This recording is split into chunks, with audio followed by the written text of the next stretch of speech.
This is Tecno Spark 30C। টেকনোর Spark 30 সিরিজের সবচেয়ে লো বাজেট স্মার্টফোন। টেকনোর লো বাজেটের স্মার্টফোনগুলো অ্যাজ অলওয়েজই অনেকটাই ইমপ্রেসিভ হয়ে থাকে। সো স্পার্ক 30Cটা অ্যাকচুয়ালিতে কতটা ইমপ্রেসিভ সেটা নিয়েই কথা বলা যাক। Let's talk about it. শুরুতেই ডিজাইনের কথা বলে দিস ফোন লুকস নাইস। ফোনটির লুকসটি থেকে বোঝাই যায় না এটি যে একটি লো বাজেট স্মার্টফোন। ফোনটি থেকে ক্লাসিক এবং প্রিমিয়াম একটা ভাইবস আসছে। বলা যেতে পারে যে স্ক্রিমস প্রিমিয়ামনেসি। ফোনটি দেখতে গ্লাসের মতন হলেও অ্যাকচুয়ালিতে পলিকার্বনেট বা প্লাস্টিক।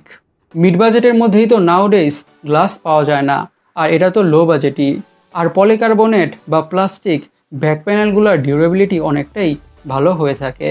ফোনটিতে আরও থাকছে IP54 water and dust resistant. Now let's talk about display. Display থাকছে 6.67 ইঞ্চের HD+ IPS ডিসপ্লে উইথ 120 হার্জের রিফ্রেশ রেট। এত লো বাজেটের মধ্যে 120 হার্জের refresh rate, that is impressive. হ্যাঁ, HD+ প্যানেল হওয়ার কারণে কিছুটা তো শার্পনেসের ঘাটতি লক্ষ্য করা যাবে, দ্যাটস অবভিয়াস। কিন্তু বাজেট ডিভাইস হিসাবে ডিসপ্লে প্যানেলটা ঠিকঠাকই আছে। লো বাজেটের মধ্যে HD+ প্যানেলটাই এক্সপেক্টেড। খুবই কাছে থেকে ভিডিওস বা মুভিজ না ওয়াচ করলে অথবা না দেখলে অনেকটা ভালোভাবে এনজয় করা যাবে, এই ব্যাপারে কোনো সন্দেহ নাই। বলবো লো বাজেট ডিভাইস হিসাবে ডিসপ্লে ব্যাপারটা ঠিকঠাকই আছে, কমপ্লেন করার কিছুই থাকছে না। ফোনটির সফটওয়্যার থাকছে Android 14 on top of iOS।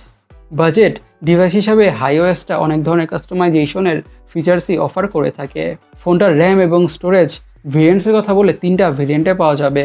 8GB RAM আর 128GB স্টোরেজ, 8GB র্যাম আর 256GB storage, 16GB RAM 256GB storage. আর SD কার্ডের মাধ্যমে স্টোরেজকে বাড়ানোর সুবিধা থাকছে। অ্যাগেইন এত লো বাজেটের মধ্যে 8GB র্যাম দেওয়ার ব্যাপারটা আমাদের কাছে খুবই ইমপ্রেসিভ লেগেছে। এখন ফোনটার ক্যামেরাটাকে নিয়ে কথা বলা যাক। থাকছে 50 মেগাপিক্সেলের প্রাইমারি সেন্সর উইথ PDAF, আর থাকছে একটি অক্সিলারি সেন্সর। ফ্রন্টে থাকছে 8 মেগাপিক্সেলের সেলফি ক্যামেরা। ভিডিও রেকর্ডিংয়ের কথা বলে ফোনটা দিয়ে 1080 পিক্সেলে 30 FPS ভিডিও রেকর্ড করা যাবে। ক্যামেরার ব্যাপারটাও বলা যেতে পারে নাইস। আর 50 মেগাপিক্সেলের প্রাইমারি সেন্সর ইউজ করার ব্যাপারটা অবশ্যই অ্যাপ্রিসিয়েটেড।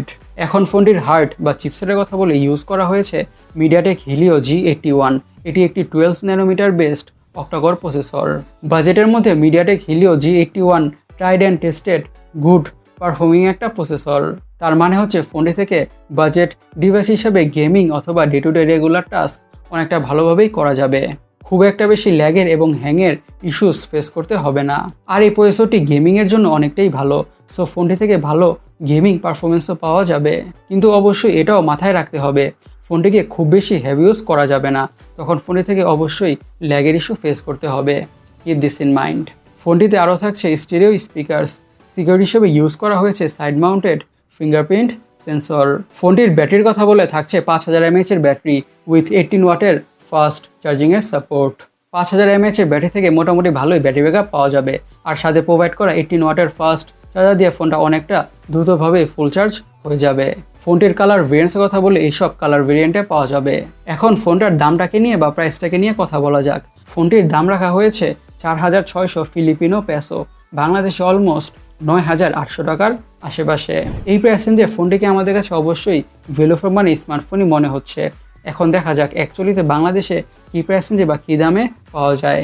গাইজ, আপনাদের কাছে টেকনো স্পার্ক 30C স্মার্টফোনটা কেমন লেগেছে অবশ্যই কমেন্ট সেকশনে কমেন্ট করে জানাবেন।